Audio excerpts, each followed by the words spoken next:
Miss Honey. Matilda was a little late in the starting school. Most children begin primary school at 4, 5, or even just before. But Matilda's parents, who weren't very concerned one way or the other about their daughter's education, had forgotten to make the proper arrangements in advance. She was 5 and a half when she entered school for the first time. The village school for younger children was a bleak brick building called Cruncham Hall Primary School. It had about 250 pupils aged from 5 to just under 12 years old. The head teacher, the boss, the supreme commander of this establishment, was a formidable middle-aged lady whose name was Miss Trunchbull. Naturally, Matilda was put in the bottom class, where there were 18 other small boys and girls about the same age as her. Their teacher was called Miss Honey, and she could not have been more than 23 or 24. She had a lovely pale oval Madonna face with blue eyes, and her hair was light brown. Her body was so slim and fragile, one got the feeling that if she fell over, she would smash into 1,000 pieces like a porcelain figure. Miss Jennifer Honey was a mild and quiet person who never raised her voice, and was seldom seen to smile. But there was no doubt she possessed that rare gift for being adored by every small child under her care. She seemed to understand totally the bewilderment and fear that was so often overwhelms young children, who for the first time in their lives are herded into a classroom and told to obey orders. Some curious warmth that was almost tangible shone out of Miss Honey's face when she spoke to a confused and homesick newcomer to the class. Miss Trunchbull, the headmistress, was something else altogether. She was a gigantic holy terror, a fierce tyrannical monster who frightened the life out of the pupils and teachers alike. There was an aura of menace about her, even at a distance, and when she came up close, you could almost feel the dangerous heat radiating from her as from a red-hot rod of metal. When she marched, Miss Trunchbull never walked. She always marched like a stormtrooper with long strides and arms a-swinging. When she marched along a corridor, you could actually hear her snorting as she went. And if a group of children happened to be in her path, she plowed right on through them like a tank, with small people bouncing off to left and right. Thank goodness we don't meet many people like her in this world, although they do exist, and all of us are likely to come across at least one of them in a lifetime. If you ever do, you should behave as if you met an enraged rhinoceros out in the bush. Climb up the nearest tree and stay there until it's gone away. This woman, in all her eccentricities and in her appearance, is almost impossible to describe, but I shall make some attempt to do so a little later on. Let us leave her for the moment and go back to Matilda and her first day in Miss Honey's class. After the usual business of going through all the names of the children, Miss Honey handed out a brand new exercise book to each pupil. "You have all brought your own pencils, I hope," she said. "Yes, Miss Honey," they chanted. "Good. Now this is the very first day of school for each one of you. It is the beginning of at least 11 long years of schooling that all of you are going to have to go through. And 6 of those years will be spent right here at Cruncham Hall, where, as you know, your headmistress is Miss Trunchbull. Let me, for your own good, tell you something about Miss Trunchbull. She insists upon strict discipline throughout the school, and if you take my advice, you will do your very best to behave yourselves in her presence. Never argue with her, never answer her back. Always do as she says. If you get on the wrong side of Miss Trunchbull, she can liquidize you like a carrot in a kitchen blender. It's nothing to laugh about, Lavender. Take that grin off your face. All of you will be wise to remember that Miss Trunchbull deals with very, very severely with anyone who gets out of line in this school. Have you got the message?" "Yes, Miss Honey," chirped 18 eager little voices. "I myself," Miss Honey went on, "want to help you learn as much as possible while you are in this class. That is because I know it will make things easier for you later on. For example, by the end of this week, I shall expect every one of you to know the 2 times table by heart, and in a year's time, I hope you will know all the multiplication tables up to 12. It will help you enormously if you do. Now then, do any of you happen to have learned the 2 times tables already?"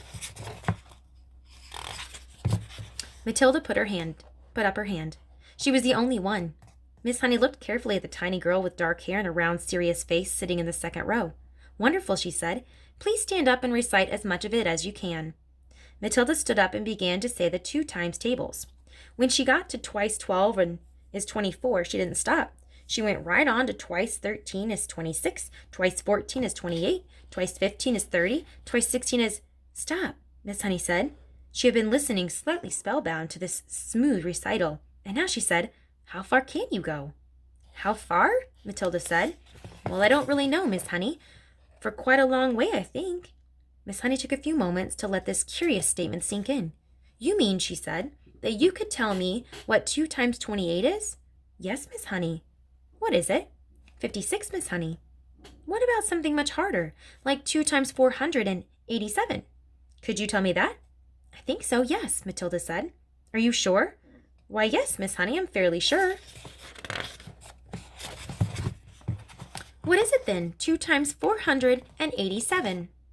974, Matilda said immediately. She spoke quietly and politely and without any sign of showing off. Miss Honey gazed at Matilda with absolute amazement. But when next she spoke, she kept her voice level.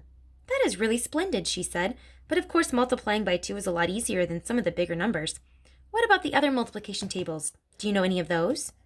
I think so, Miss Honey. I think I do. Which ones, Matilda? How far you got? I don't quite know, Matilda said. I don't know what you mean. What I mean is, do you, for instance, know the 3 times table? Yes, Miss Honey. And the 4 times? Yes, Miss Honey. Well, how many do you know, Matilda? Do you know all the way up to the 12 times table? Yes, Miss Honey. What are 12 sevens? 84, Matilda said.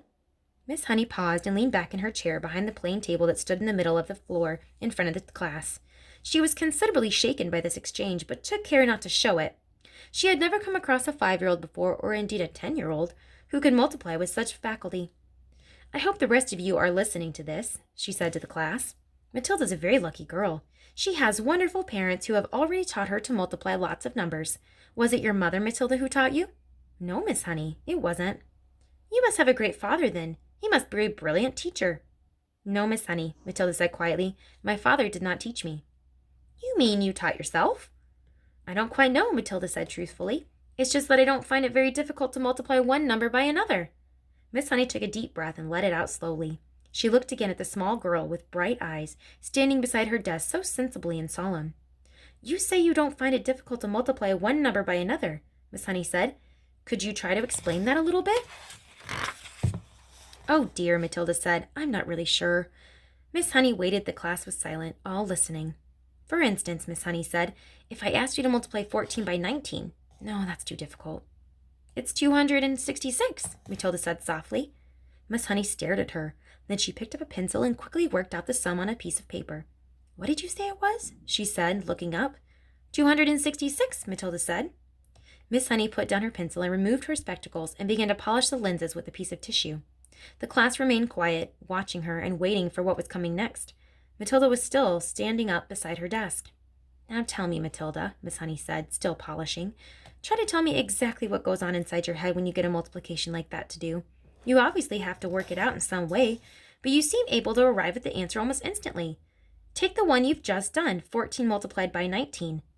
I simply put the 14 down in my head and multiply it by 19, Matilda said. I'm afraid I don't know how else to explain it. I've always said to myself that if a little pocket calculator can do it, why shouldn't I? Why not indeed, Miss Honey said. The human brain is an amazing thing. I think it's a lot better than a lump of metal, Matilda said. That's all a calculator is. How right you are, Miss Honey said.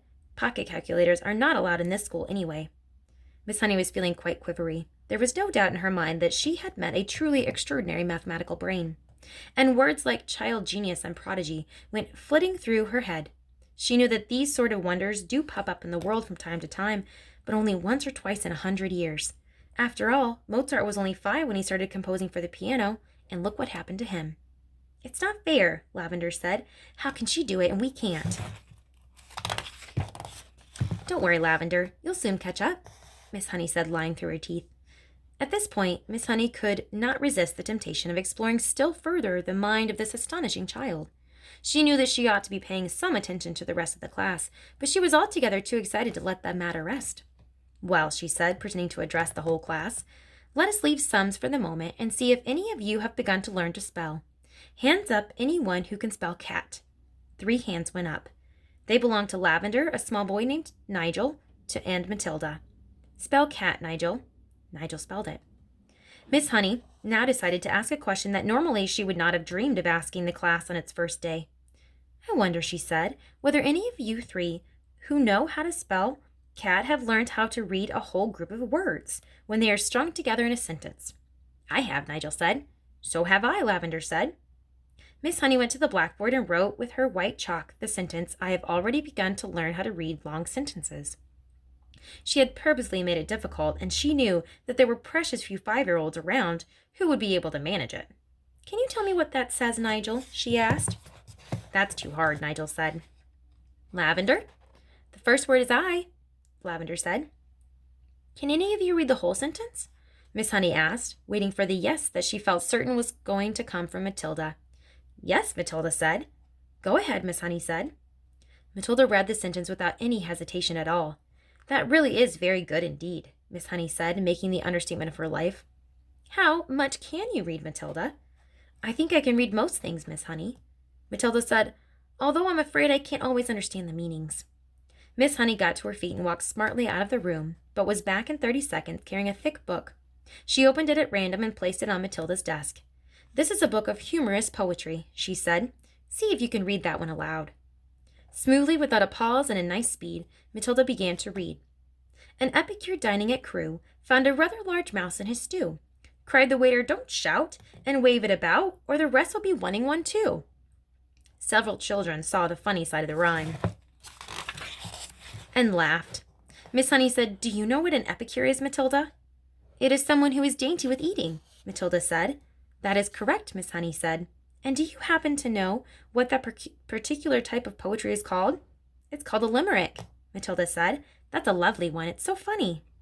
"It's a famous one," Miss Honey said, picking up the book and returning to her table in front of the class. "A witty limerick is very hard to write," she added. They look easy, but they most certainly are not." "I know," Matilda said.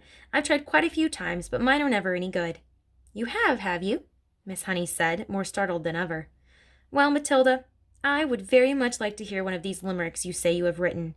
Could you try to remember one for us?" "Well," Matilda said, hesitating, "I've actually been trying to make one up about you, Miss Honey, while we've been sitting here." "About me?" Miss Honey cried. "Well, we've certainly got to hear that one, haven't we?" "I don't think I want to say it, Miss Honey. Please tell me."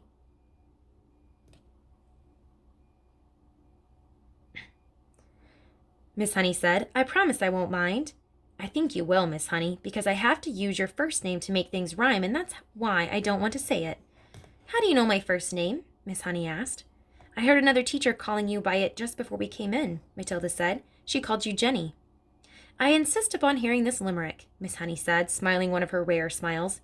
"Stand up and recite it." Reluctantly, Matilda stood up, and very slowly, very nervously, she recited her limerick. "The thing we all ask about Ginny is surely there can't be many young girls in the place with so lovely a face. The answer is that is not any." The whole of Miss Honey's pale and pleasant face blushed a brilliant scarlet. Then once again she smiled. It was a much broader one this time, a smile of pure pleasure. "Why, thank you, Matilda," she said, still smiling. "Although it is not true, it is really a very good limerick. Oh dear, I must try to remember that one." From the third row of desk, Lavender said, "It's good, I like it." "It's true as well," a small boy called Rupert said. "Of course it's true," Nigel said. Already the whole class had begun to warm towards Miss Honey, although as yet she had hardly taken any notice of any of them except Matilda. "Who taught you to read, Matilda?" Miss Honey asked. "I just sort of taught myself, Miss Honey." "And have you read any books all by yourself? Any children's books, I mean?" "I've read all the ones that are in the public library in the High Street, Miss Honey." "And did you like them?" "I like some of them very much indeed," Matilda said, "but I thought others were fairly dull." "Tell me one that you liked." "I liked The Lion, the Witch, and the Wardrobe," Matilda said. "I think Mr. C.S. Lewis is a very good writer, but he has one failing. There are no funny bits in his books." "You're right there," Miss Honey said. "There aren't many funny bits in Mr. Tolkien either," Matilda said. "Do you think that all children's books ought to have funny bits in them?" Miss Honey asked. "I do," Matilda said.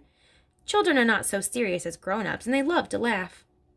Miss Honey was astonished by the wisdom of this tiny girl. She said, "And what are you going to do now that you've read all the children's books?" "I'm reading other books," Matilda said. "I borrow them from the library. Mrs. Phelps is very kind to me. She helps me to choose them." Miss Honey was leaning far forward over her work table and gazing in wonder at the child. She had completely forgotten now about the rest of the class. What other books?" she murmured. "I'm very fond of Charles Dickens," Matilda said. "He makes me laugh a lot, especially Mr. Pickwick." And at that moment the bell in the corridor sounded for the end of class.